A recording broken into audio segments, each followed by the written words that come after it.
Hello, and welcome to another episode of Vibrant Legacy Wellness and Coaching.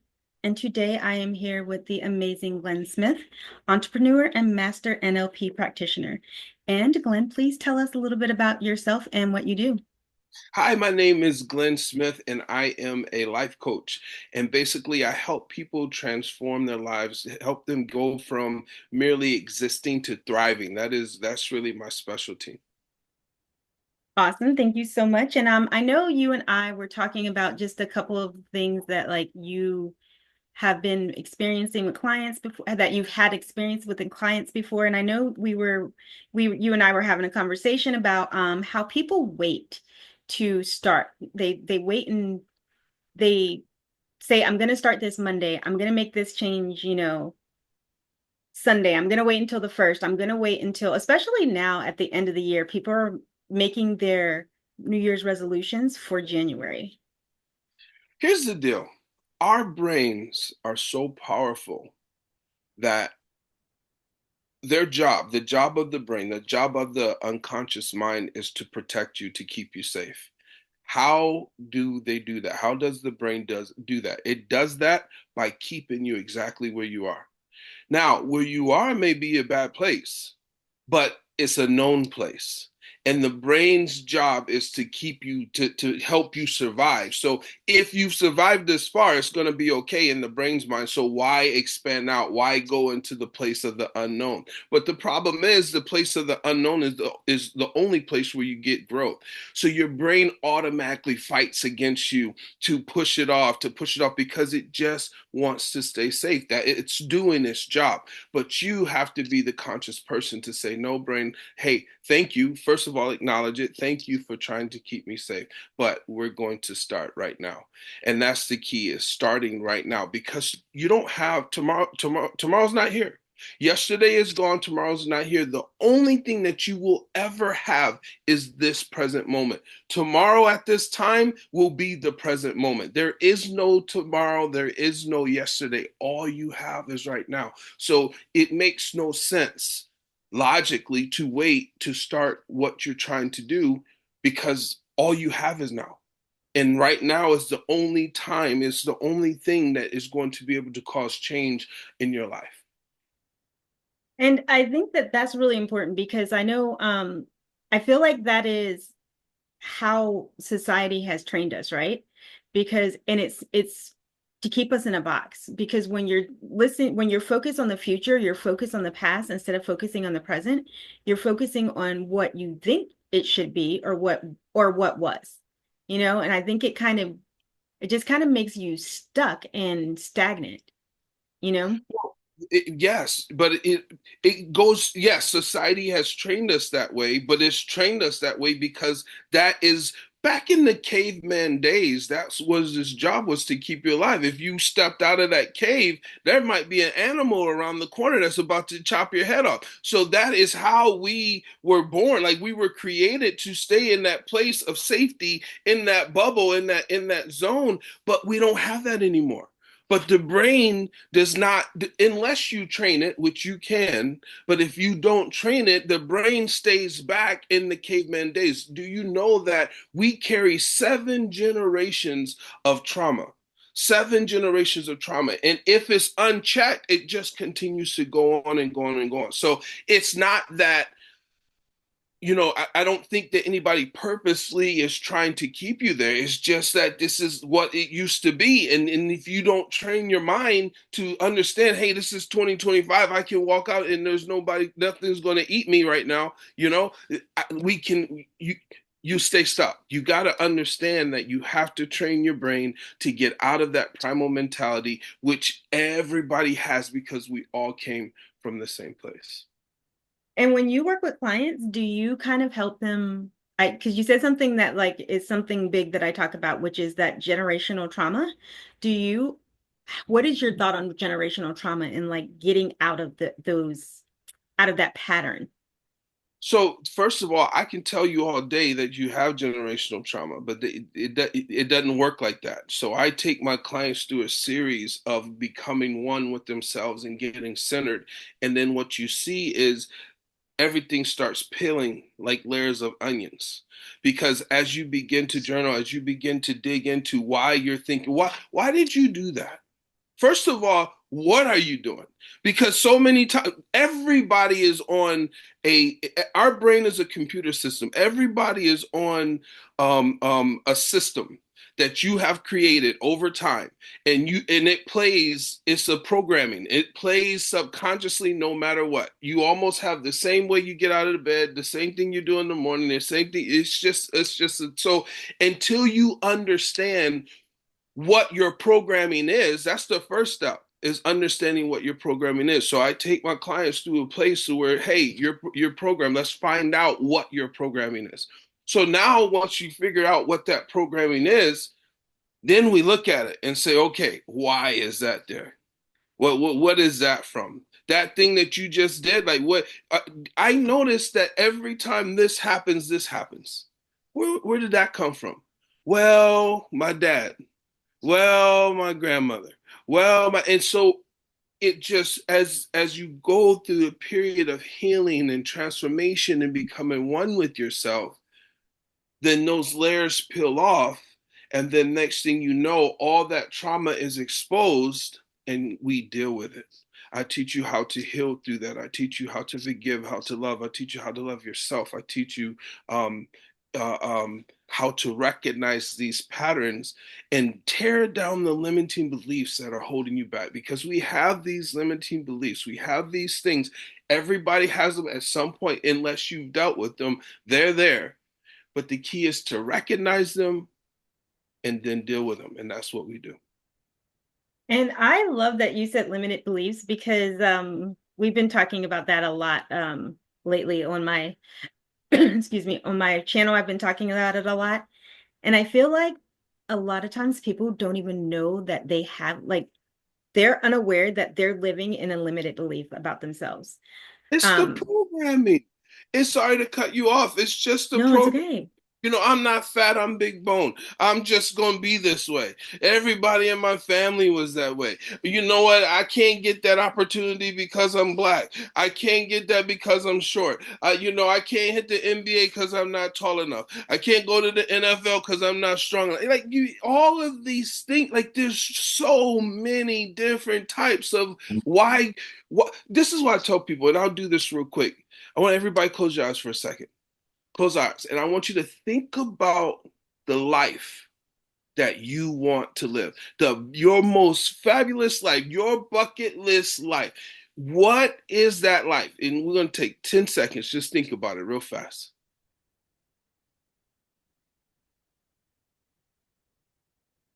All right, now open your eyes. That was probably a little bit less than 10 seconds, but we're going to open your eyes. Now, tell me why you're not living that life right now. Automatically write it down. Write down the very first thing that came to your mind as to why you did not have that life. And now we're starting somewhere, because that is where your limiting belief is. And you don't know it because you haven't had a chance to see what that programming is. But that's what we do. We say, okay, this is what you said. This is the life that you said that you want. Why don't you have it? Well, what happened? Well, I have kids. Well, I'm too old. Well, I don't know anybody. Well, I don't have limiting beliefs. And that's where you stay stuck. And until you address that, you will always stay stuck. And that is why the graveyard is the most wealthiest place in the world, because people go, I'm a paramedic and I've seen so much death. As a paramedic, I had the opportunity to talk to people before they die. And the amount of coulda, shoulda, wouldas that I hear, the amount of brilliant ideas that go to the grave because they did not address those limiting beliefs in their life, it is astonishing and it is sad, which is why I do what I do. Because we're only here for a short period of time. We're only here for a limited amount of time, right? So you've got to address, you don't have to. You can stay where you are and you can take it to the grave. But I'm going to tell you,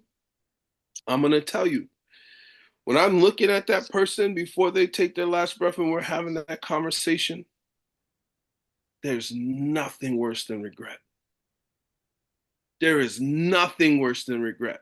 There is nothing worse than knowing that you had the opportunity, could have, but you were scared or you didn't because of whatever reason that you allowed to get in your way. I think that is so insightful. And I definitely when you said that, I was thinking and instantly I kind of giggled a little bit because I actually was getting coached the other day and we were talking about this and instantly I knew what the answer was going to be because it was the same answer the other day and I was like, "Oh, that's so funny. We just talked about that." And she was like, "That's the only reason why you haven't done anything." She was like, you're stuck because of this one thing. She was like, it's not any of the other things you're making an excuse about. Those are Right. just, she was like, that's just the thought process. Those are the branches, but Mm-hmm. the root is the limiting belief. You can cut down all the branches and the tree, but until you pull that root up, until you get to the root, that tree just gonna grow right back. And it I ain't love, going. and I love that. I love that you have that approach. I also know that you said that you like to take a holistic approach to wellness in general. And you said that you do that you have IVF therapy. Did I say that Yes. correctly? Yeah, so IV therapy. I do IV therapy, but we use vitamins and things to get people back balanced. And so many, in our pharmaceutical companies, they all want you to get well and better, right? Absolutely not, right? Their job is to keep you on the pills. Their job is to keep you sick because it's a $1 trillion industry, and that's where they make their money. But so many of the things that you're taking pills for can be fixed if you have the right vitamins and supplements in your body. And unfortunately, when you take it through your mouth, it's not bioavailable. Only like 20% of it is bioavailable, and that number could be off a little bit left or right. But my point is when you do it through the IV, 100% is available right now, and it goes to the places that it needs to go, and it fixes things. I mean, I just today, I did an IV earlier today, or yesterday, and I saw the guy today. He had restless leg syndrome. He hasn't slept 8 hours in years. One bag of fluids, and he slept 8 hours less. He came in jumping around like he's excited. Why couldn't we just do that from the beginning? Let's just fix it. But now, if I fix it, he's not buying the pills. You get what I'm saying? So Mm-hmm. I like to address things from a holistic standpoint so we can fix the problem and not mask it. And when you have clients who come in for the IV, for IV therapy, do you also work with them in other ways? Like if you see that there's a need?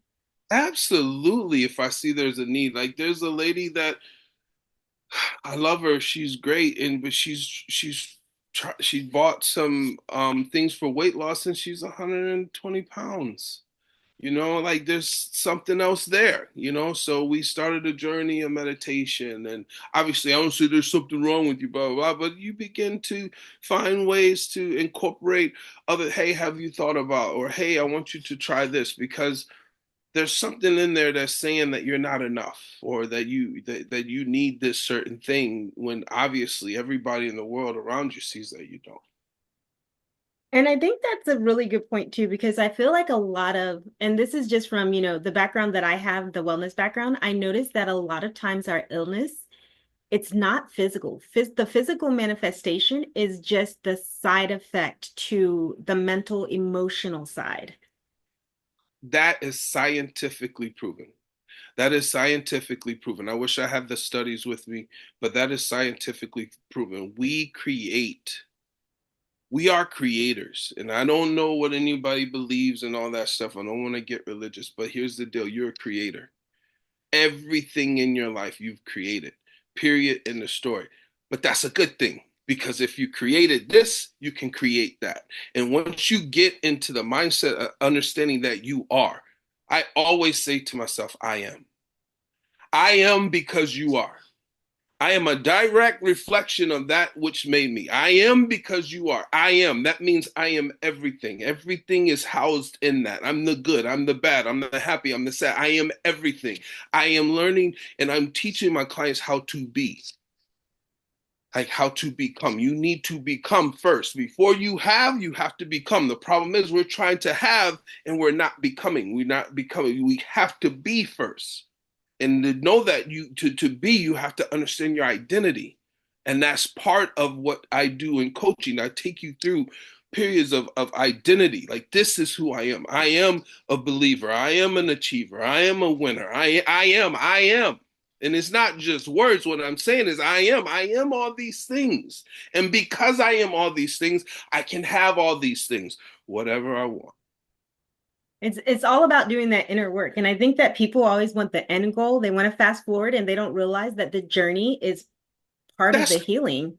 no, the journey is where it's happening. Let me tell you, it another thing that's been proven.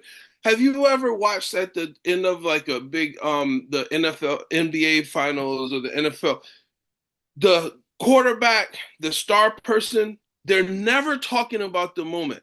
They're talking about next season. They're Hmm. talking about getting back in the next. Why? Because the win, it's not in the end result. It never has been in the end result. It's in the journey. The journey is when your dopamine is high. Your dopamine isn't high once the party is happening. That's proven. That is scientifically proven. The dopamine levels of these high star athletes is 3 times higher during the season than it is after they've won the game. Because what matters is the journey. And we get so caught up in wanting it to have it right now, not understanding that as soon as you get it, you're going to start looking for the next thing. Why? Because you're a creator. That's what you're made to do. You were made to evolve. You're not made to sit around and do, and okay, I've got this thing, I'm just going to sit. No. What's next? We conquer. That's why, even in the Bible, once again, I don't know what people believe. When they were building the ladder up there, he had to give them all different languages because it's too much. He Hmm. had to break them up. It's almost like you got there. Now what? Like you're gonna Yes. keep going. So So you're going to keep going. You're just going to keep going. Right. And so that's what you're supposed to do. That's not a bad thing. So, with that being said, so many people are miserable because they're focusing on the wrong thing. Instead of focusing on the journey, they're focused on the end result. Because once you get that car, you're going to want something else. Once you get that house, once you get that job, once you get that woman, man, once you get that thing, okay, what's next?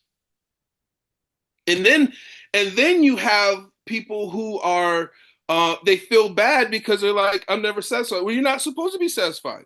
you're supposed to always be working for self-improvement. That's it. Take dominion. You're supposed to go out and take dominion over the land, take dominion over everything. That is what you're supposed to do. So you set a goal, you love the journey, you accomplish it, you go to the next. I love that because I feel like that's like life is an adventure, right? And every part of that adventure is important, but what's important is knowing that how do we get here? What Yeah. was the adventure to get here? What are the memories? And a lot of times we're stuck behind the camera and the screen and we don't take time to enjoy the journey. And we look back and we're like, wow, I did all that. And we don't take those moments to be in the present. And do you know that that is a center cause of depression? A center cause of depression is lack of growth, lack of understanding, lack of being centered, right? Because you're in the past or you're in the future. You're not present. First of all, you're either what has happened to me or I don't have such and such thing. So that's part of the depression. But another part of the depression is you're not doing anything. So you're supposed to have that journey. You're supposed to be striving for something new. And as you do that, it it rejuvenates you. It energizes you. It helps you get to the next place. I love that. So, I want to talk to you about something that I'm doing this year. So, after the election, there were a lot of hard feelings I noticed, a lot of back and forth, and I wanted to take a different approach. So, Okay. what I challenged my audience to was that we were going to take an initiative to, instead of complaining about all of the things, that we were going to use the next 4 years to make difference and be change makers, to make differences in ourselves, to make differences in the world.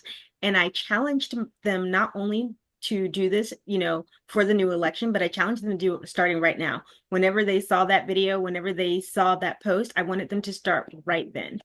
And I just want to get your thoughts on what that means to make those changes in yourself so that you can make a difference in the world. First of all, I believe that as we expand, the world expands. But let me take a time out and let me go back to something. The amount of ignorance when it comes to what people know is astounding. So many people are upset and they have the wrong information. They don't even have the facts. They just heard something that somebody said or that they thought somebody said, and they don't have the facts of the situation. And so now they're carrying a feeling about a person or about a thing, and it's not even the truth. So I challenge you, if you are upset about anything, even if you're upset about this election, my challenge to you is take the last four presidents and find the data yourself. What did they accomplish? How did they help whatever part of what, how did they help America? Find out the true facts about what's going on. And so many people are going to be astonished as to facts, right? And I want to say this. I've been in many, I'm a Marine. I've been in many different places and many different situations from being a Marine and a cop, and I've watched the news and it was reported wrong. I was there. I was there. I was at the event. And this has happened 4 or 5 times. I was there and I saw what was on the news and it was false. So while you're doing your data, just keep that stuff in mind. The things that you see in front of you are not always the things that you see in front of you. It's not always the truth. All right. So don't get worked up. Don't get so worked up unless you have clear, present facts to back up why you're feeling the way you're feeling. Because remember, you are a creator. So the energy that you're putting out is affecting your life. So you're carrying hatred and anger and okay, well, you're projecting it that way, but let me tell you something that is going to affect what's happening in your life. So what happens when what you're feeling is wrong and now you're in this whole place of being worked up and now your life is in shambles over false information. So know what you're talking about. Don't just have a feeling about something. Know what you're talking about. Now, I And kind false of, information that sometimes doesn't even affect them directly. That's the crazy part. and now, but your emotions does. But your emotions do. So now you have the Hmm. false information, and you're carrying these emotions that are now affecting your life. And for what? And for what? So I'm sorry I went to that, but I wanted No, to. no, that's good. I'm glad you went on. We needed to hear that. Yes. So back to the question. Will you tell me? Ask me the question one more time. Yes, so I started a challenge. My friend and I started a challenge. She actually lives in Florida too. She's going to be on a later episode, and we started a challenge of we don't want to hear complaining. Instead of complaining, instead of talking about how much everything sucks, and to me, it doesn't matter what side of the aisle you're on. I hear it from both sides. I hear it from everywhere. Everybody thinks that everything sucks, but what are you doing to make things not suck? And so our challenge was work on for the next 4 years, work on yourself and also make a difference. So, I challenge you to go to Dr. Joe Dispenza's website. Dr. Joe Dispenza website and look at the studies that he's done where he takes people who are across the world from each other and he tells this person to think about this person and it causes healing in their body. He is testing. He's put it, they have the wires on their head. They're following the data. And this person who does not know this other person, there are groups of people that get together and they meditate and pray and they do what they do. They use their energy and power to affect people across the world that they've never met and that they don't know. Is scientifically proven. So what I'm getting at is you are either part of the problem or you're part of the solution. If you want something, get in that bed, put your meditation on, and begin to create the world that you want to live in. Because if you have enough people do that, we are all energy. Everything is energy. It will cause a change. Period in the story, because there's data to prove it. I'm not hocus pocus here. Like, this is physical data. I'm sending you, okay, we talked about facts, right? I'm sending you to the website to see the facts. So if you want something to be different, then get to work manifesting it. Get to work to understanding energy. Get to find those people that are like-minded with you, because the more people that get together that are like-minded and put that energy out, things change, things happen. There, I'm glad that you said that because you reminded me of one more thing that I really wanted to talk to you and like touch base on with you. And I think we're probably gonna have to have you back because we have so much to talk about. So we're gonna have to have you back next year. You know, we're at the end of the year, so we'll have you back again next year sometime. But you mentioned manifesting, and you and I were talking about how people assume that transformation and manifestation are the same, but they are not always the same. Excuse me. No, they're not all the same, but to learn to manifest, you have to transform. Transformation comes before the manifestation. You have to learn to be. You have to learn to be. Once you learn to be, then you can learn to have. You have to learn to be. And I think this was the biggest thing that I have learned and focused on in this past 12 months is being. I am. That is going to be our statement for today. I am, I and am. learning how to be. I will leave all of your information for anyone who wants to reach out for you, um, in the comments so that they can reach out. But before we end this for today, I just want you to kind of review everything that you do and the services that you offer, and then just a couple of ways that they can get in touch with you. But I will also make sure that I leave that information for them. All right, you can find me on any platform at Glen Smith Jr., GlenSmith Jr. And to put it in one sentence, I help you go from existing to thriving. Here's the deal: you only have a short amount of time here. And everybody's going to have to deal with something in their life at some point. So the time that you think you have, you may not have. So why not live? Why not live? Live life to the fullest. Learn how to break free of these things so that you can use the power that you have, that we all have, that we were born with, to live the life that you desire. And there's no wrong answer. I'm not talking, it could be money, it could be love, it could be health, it could be whatever it is. Let's get to work to getting it so that you can have it. And we're not going to wait for a New Year's resolution. We're going to act now. And that is what I do. I help you. I have a series of things, a coaching program that I put you through. We examine what you want. We find out what it is that's holding you up. We then tear those things down, and then you live happily ever after. Now, the cool part about the program is it's not about nothing ever happening again. But now you have the tools to overcome it so that you're not like this. The goal is to not be up and down, but that you're just flowing. So I teach you how to do that, and I walk with you hand in hand until we get the results that we're looking for. Awesome. Thank you so much. And thank you for being here. And again, I will leave all of Glen's information for you so that you can reach out. If you can't find him, send me a message and I will make sure to connect you. Remember that true wellness isn't just about the body, it's about nurturing your mind, your heart, and your spirit. Keep your energy high, your spirit bright, and your soul nourished. Until next time, stay vibrant, stay well, and join us for the next episode.